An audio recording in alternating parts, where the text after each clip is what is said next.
ओम नमो भगवते वासुदेवाय। भगवते वासुदेवाय।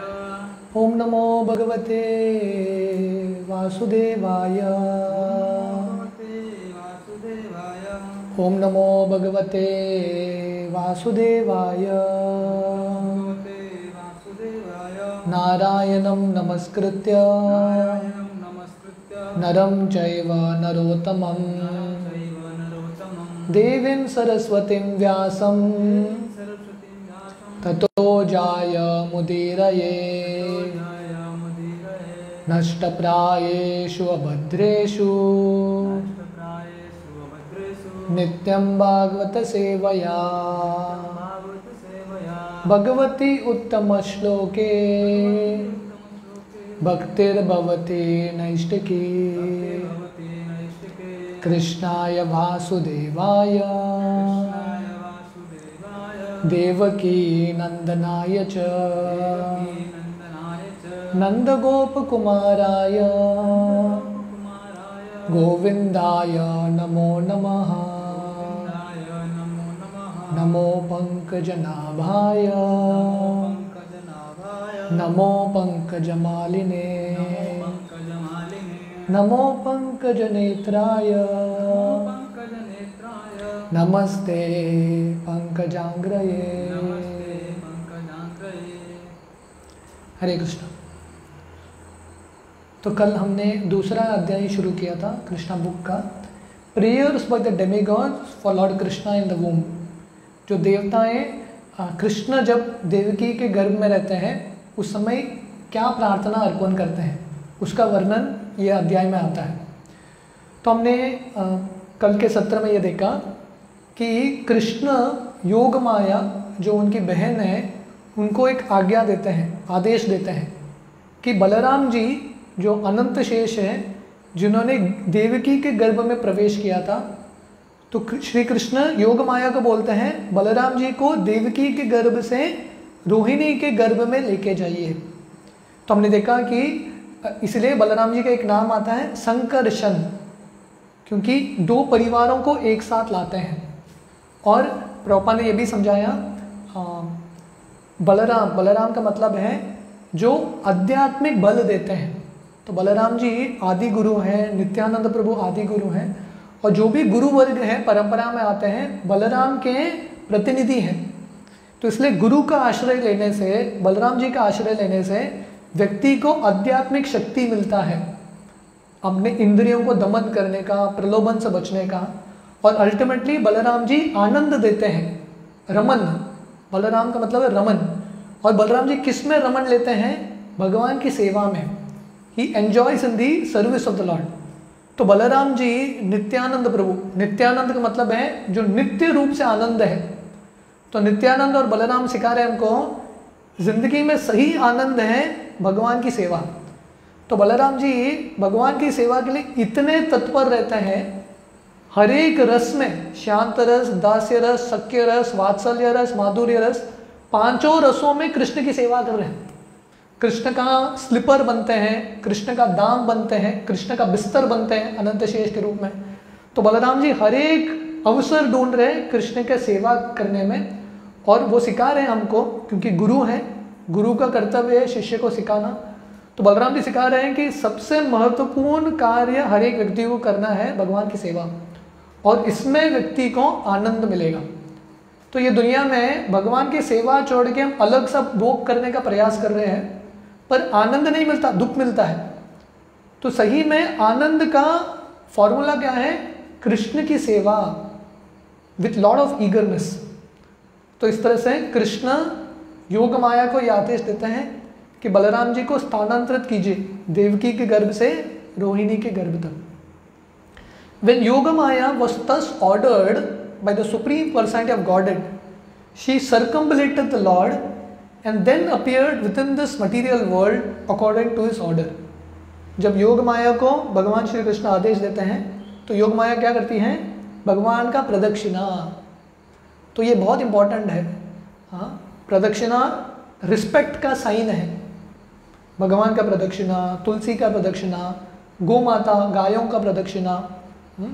तो ये प्रदक्षिणा करने से व्यक्ति का बहुत प्रगति होता है और जो जन्म मृत्यु का जो प्रदक्षिणा है उससे बच जाता है। तो योग माया भगवान की प्रदक्षिणा करती है और धरती पे अवतरित होती है। When the supreme powerful personality of Godhead transferred Lord Shesha from the womb of Devaki to the womb of Rohini, both of them were under the spell of Yoga Maya, which is also called Yoga Nidra. तो जब ये transfer हो रहा था, कौन सा transfer, जैसे आजकल ऑनलाइन ट्रांसफ़र होता है ना, या NEFT बैंक ट्रांसफ़र करते हैं, तो जो ओरिजिनल ट्रांसफ़र सिस्टम है कृष्ण ने शुरू किया था। बलराम जी को देवकी के गर्भ से सीधा रोहिणी के गर्भ में direct transfer, Mathura to Vrindavan straight. और इस समय क्योंकि योग माया ये कार्य को, हर एक कार्य करने के लिए एक सुपरवाइजर होता है, तो वो कार्य को कराता है, एक मैनेजर होता है। तो योग माया वो मैनेजर की तरह है, बलराम जी को यहाँ से वहाँ लेके जा रही है। और क्योंकि योग माया का एक शक्ति है योग निद्रा, तो उस समय देवकी भी सो रही है, रोहिणी भी सो रही है, मतलब दोनों को पता ही नहीं चला क्या हुआ, उनके गर्भ में ट्रांसफर हो गया, दोनों को पता नहीं चला। When this was done, people understood that Devaki's 7th pregnancy was a miscarriage. तो देवकी गर्भवती थी, सबको पता था, कंस को भी न्यूज़ मिल गया कि देवकी का भी 6 पुत्रों को कंस ने मार दिया। अभी 7वां जो शिशु है देवकी के गर्भ में प्रवेश हो चुका है, गर्भवती है, समाचार मिल गया। बट सडनली जन्म लेने के समय शिशु गायब गर्भ से, तो लोग सोचने लगे मिसकैरेज, गर्भपात हो गया, मिसकैरेज हो गया। तो कंस कंफ्यूजन में आ गया, क्योंकि जब कृष्ण आते हैं इसके बाद 8वें पुत्र के रूप में है, कंस को समझ में नहीं आता ये 7वां गिनूं इनको कि 8वां गिनूं, क्योंकि 7वां तो चले गए ऐसे ही आउट एंड आउट चले गए, तो सब लोग कंफ्यूज हो गए। तो इसलिए देखिए भगवान कृष्ण कितने चतुर हैं। कंस बहुत चतुर सोच रहा था अपने आप को, 6 पुत्रों को मार लेता है, रिस्क नहीं लेंगे, पर भगवान ऐसा कंफ्यूज कर देते हैं कंस को, कंस का कैलकुलेशन ही छुट जाता है। So when this was done, people understood that Devaki's 7th pregnancy was a miscarriage. Thus, although Balaram appeared as the son of Devaki, he was transferred to the womb of Rohini to appear as her son. तो यहाँ पे वर्णन है, thus although Balaram appeared as the son of Devaki, he was transferred to the womb of Rohini to appear as a son. तो बलराम जी actually Devaki के पुत्र है, पर बलराम जी को ट्रांसफर किया गया रोहिणी के गर्भ में, तो रोहिणी के पुत्र कहलाए गए। After this arrangement, the supreme personality of godhead Krishna, who is always ready to place his full potencies in his unalloyed devotees, entered as the lord of the whole creation within the mind of Vasudev. तो अभी बलराम जी स्थानांतरित हो गए, देवकी के गर्भ से चले गए रोहिणी के गर्भ में, तो अभी कृष्ण को अवतार लेना है। तो कृष्ण अपने पूरे शक्ति के साथ आते हैं, परास्य शक्तिर विविधैव श्रूयते। जब कृष्ण आते हैं, कृष्ण के साथ उनकी पूरी शक्तियाँ आती है, और कहाँ प्रवेश करते हैं कृष्ण? वसुदेव के मन में प्रवेश करते हैं। It is understood in this connection that Lord Krishna first of all situated himself in the unalloyed heart of Devaki. तो वसुदेव के मन से, वसुदेव के हृदय से देवकी के हृदय में, और फिर से देवकी के हृदय से देवकी के गर्भ में। तो भगवान का जन्म साधारण बच्चे के रूप में नहीं होता, पुरुष और स्त्री साथ में आते हैं और बच्चे का जन्म होता है। कृष्ण का जन्म ऐसा नहीं होता, जन्म कर्म च में दिव्यम। तो इसलिए भगवान का जो जन्म है, कर्म है, वो दिव्य है। तो इसलिए कृष्ण को पाने का जो स्तर है उसको वसुदेव सत्व, शुद्ध सत्व बोला जाता है। क्यों? क्योंकि वसुदेव कृष्ण के पिता हैं। तो कृष्ण को प्राप्त करने के लिए पहले व्यक्ति को वसुदेव के स्तर पे शुद्ध भक्त बनना पड़ेगा। जब उसका हृदय पूरी तरीके से शुद्ध होगा तभी कृष्ण का जन्म होगा। तो ये 3 गुण हैं, तमोगुण, रजोगुण, सत्वगुण। ये सत्वगुण के परे हैं विशुद्ध सत्व, ट्रांसेंडेंटल गुडनेस, या वसुदेव स्तर, वसुदेव का स्तर है। और जब वसुदेव का ये चेतना आएगा किसी को, तब कृष्ण प्रकट होंगे। तो प्रभुपाद यहाँ पे लिख रहे हैं, it is understood in this connection that Krishna first of all situated himself in the unalloyed heart of Devaki. He was not put into the womb of Devaki by seminal discharge. तो वीर्य से, पुरुष और स्त्री के संग से कृष्ण का जन्म नहीं होता. The supreme personality of godhead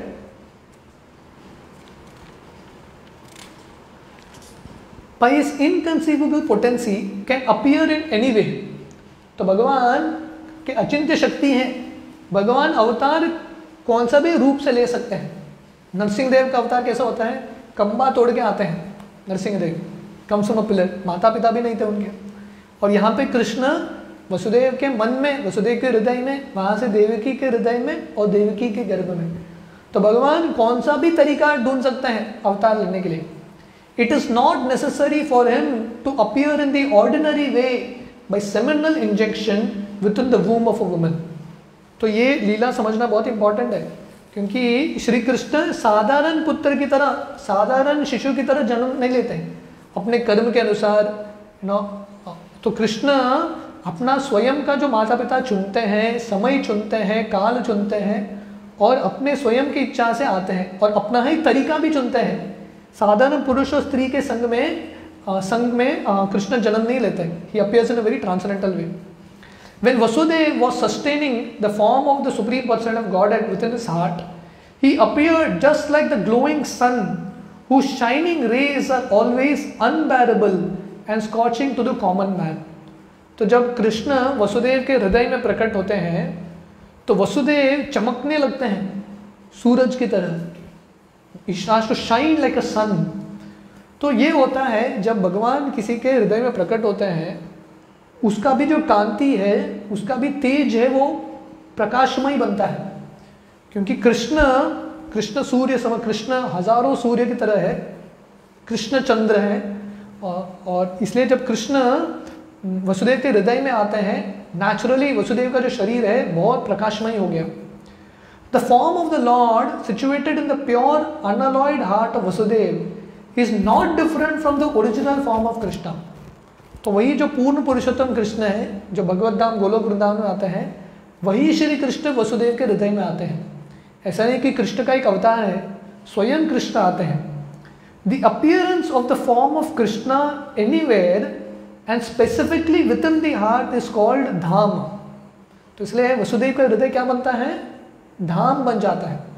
तो धाम का मतलब है जहाँ पे कृष्ण निवास करते हैं वो धाम है.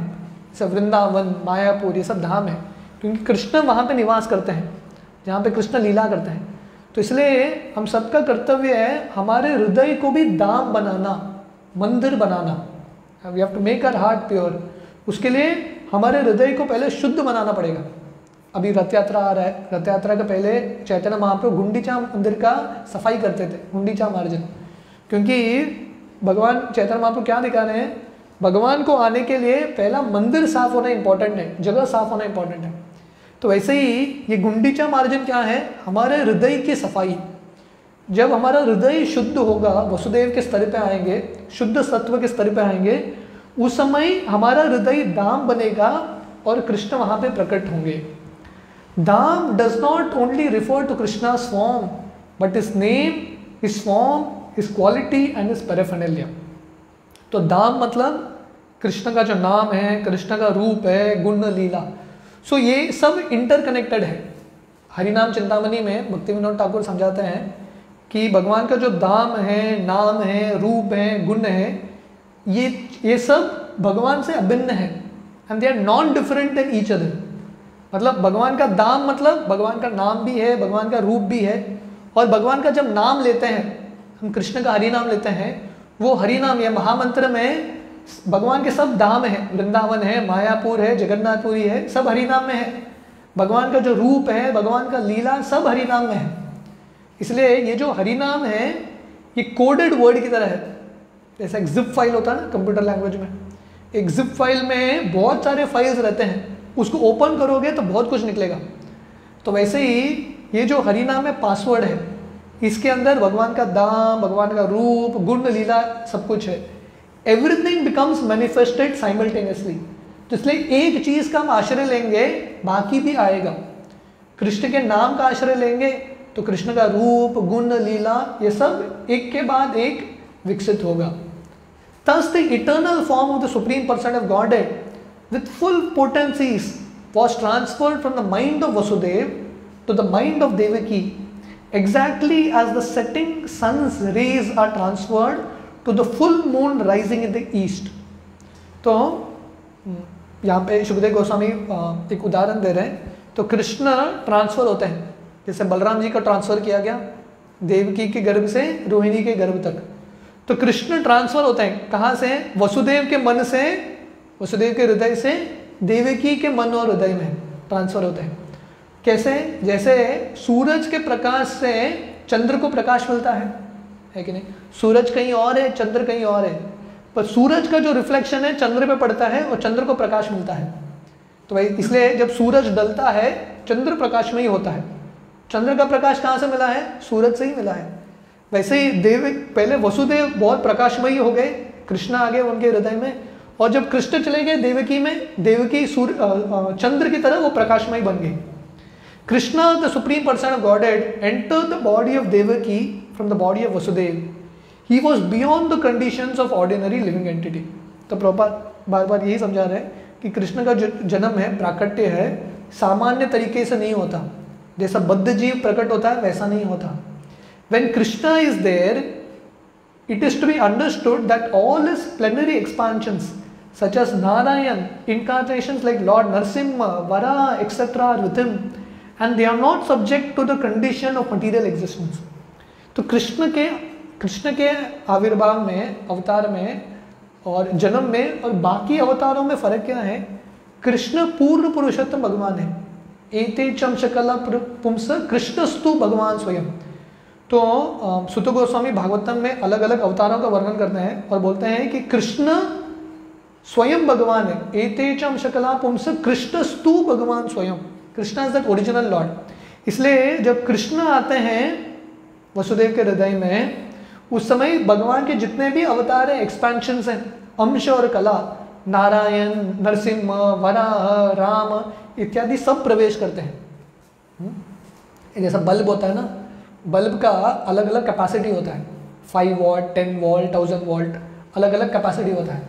तो कृष्ण हर एक बल्ब ही है, प्रकाश ही देता है, पर कृष्ण का प्रकाश बहुत ज़्यादा है। इसलिए शास्त्र वर्णन करते हैं बाकी विष्णु तत्व में से कृष्ण के 4 एक्स्ट्रा गुण हैं। विष्णु तत्व में 60 क्वालिटीज़ हैं और कृष्ण में 64 हैं। तो कृष्ण पूरे प्रकाश के साथ, अपने पूरे अवतारों के साथ देवकी के हृदय में स्थानांतरित होते हैं। In this way Devaki became the residence of the supreme person of godhead, who is one without the second and the cause of all creation. तो इस तरह से देवकी कृष्ण का रेजिडेंस बन गई।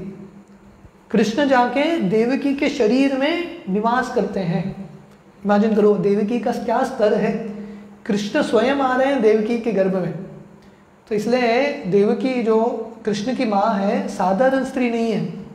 Devaki became the residence of the absolute truth because she was within the house of Kamsa, she looked like a suppressed fire or like misused education. तो क्योंकि कृष्ण आते हैं देवकी के गर्भ में, देवकी का पूरा शरीर इतना प्रकाशमयी होता है, पर देवकी को कहाँ रखा गया? कंस के कारागृह में, अंधेरे कारागृह में रखा गया। जैसे एक आग होता है, एक उदाहरण आ रहा है यहाँ पे, जैसे आग है, आग को सबड्यू करके रखोगे, सप्रेस करके रखोगे, आग है फिर भी पूरे कैपेसिटी में विकसित नहीं हो रहा है। तो इसलिए देवकी प्रकाशमयी है, पर यह कॉन्ट्राडिक्टरी था कि वो जो कारागृह था इतना अंधकारमयी था कि देवकी का जो ये प्रकाश है थोड़ा दब गया।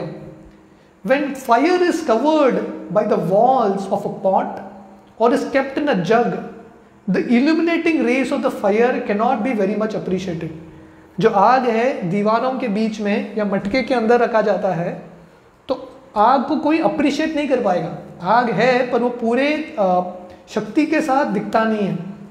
Similarly, misused knowledge which does not benefit the people in general is not very much appreciated. जो आग है लोगों को दिखता नहीं है, पूरा उसका प्रकाश विकसित नहीं होता तो ऐसा आग का पूरा फायदा नहीं है। वैसे ही सुखदेव गोस्वामी और एक उदाहरण दे रहे हैं, ज्ञान है पर मिसयूज्ड नॉलेज, ज्ञान है पर सही उपयोग नहीं हो रहा है, ऐसा ज्ञान का फायदा नहीं।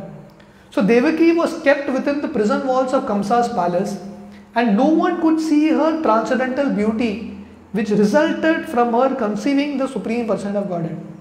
इसलिए हालांकि देवकी कंस के कारागृह में थी और कृष्ण ने आश्रय लिया था देवकी के गर्भ में, पर लोगों को उतना समझ में नहीं आ रहा था कि कृष्ण ने आश्रय लिया है।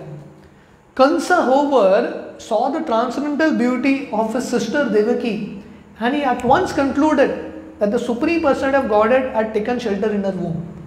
तो बाकी जो वहाँ पे सिक्योरिटी गार्ड्स थे, मंत्री थे, वो देख रहे थे देवकी को, पर उनको समझ में नहीं आया, क्योंकि यहाँ पे वर्णन है देवकी वो आग की तरह है जिसको दबाया गया है।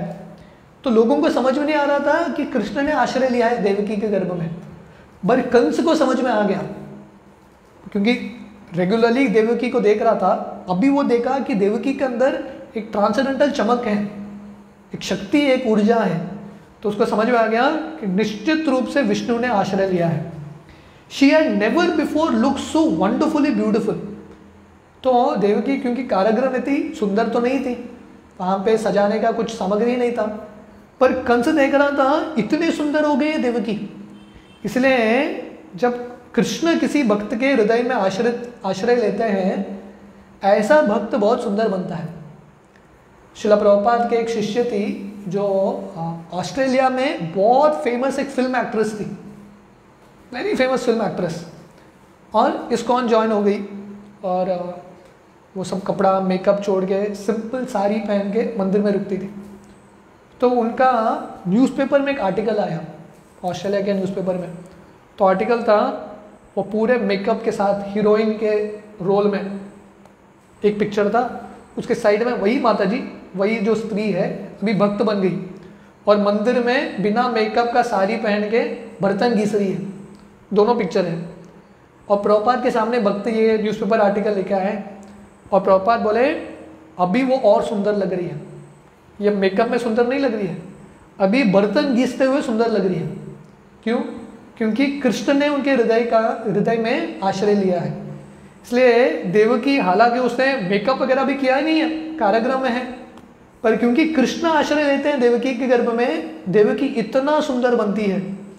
He could distinctly understand that there was something wonderful within the womb of Devaki.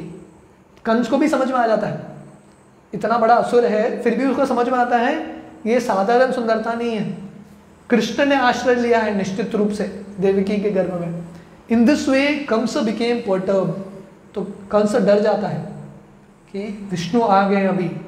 He was sure that the supreme person of God would kill him in the future and that he had come now.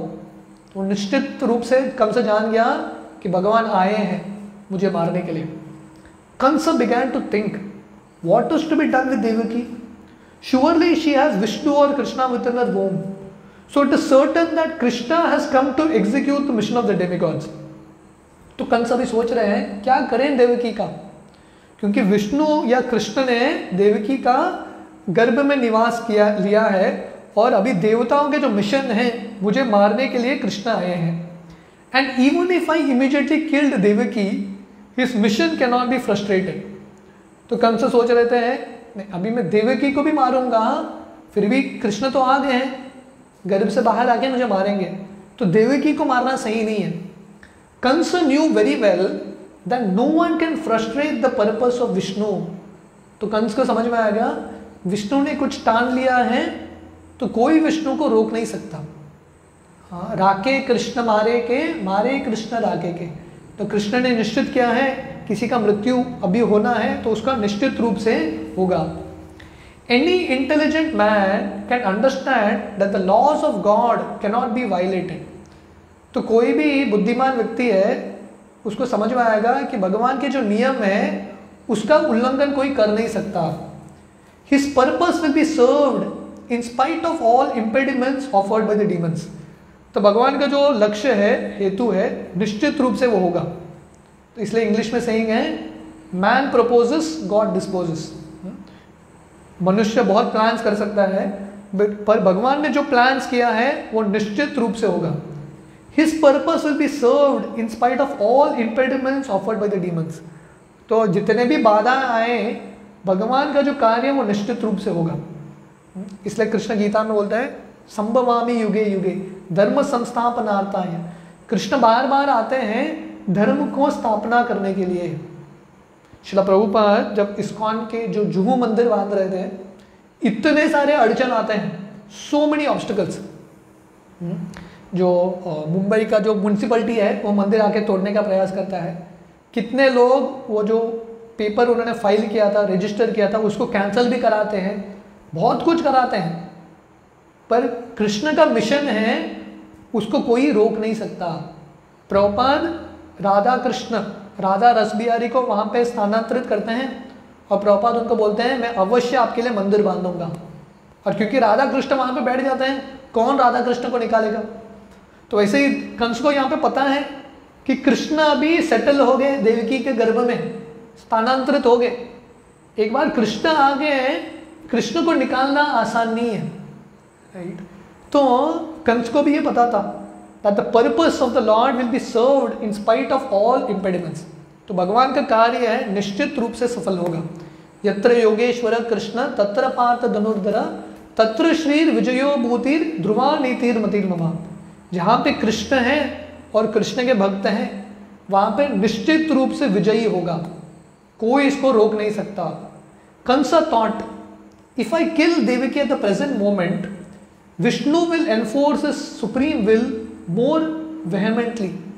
तो कंस सोचने लगे मुझे अभी पता है निश्चित रूप से कि कृष्ण देवकी के गर्भ में आ गए हैं, पर मैं अभी देवकी को मारूंगा तो कृष्ण मुझे और क्रूरता से मारेंगे।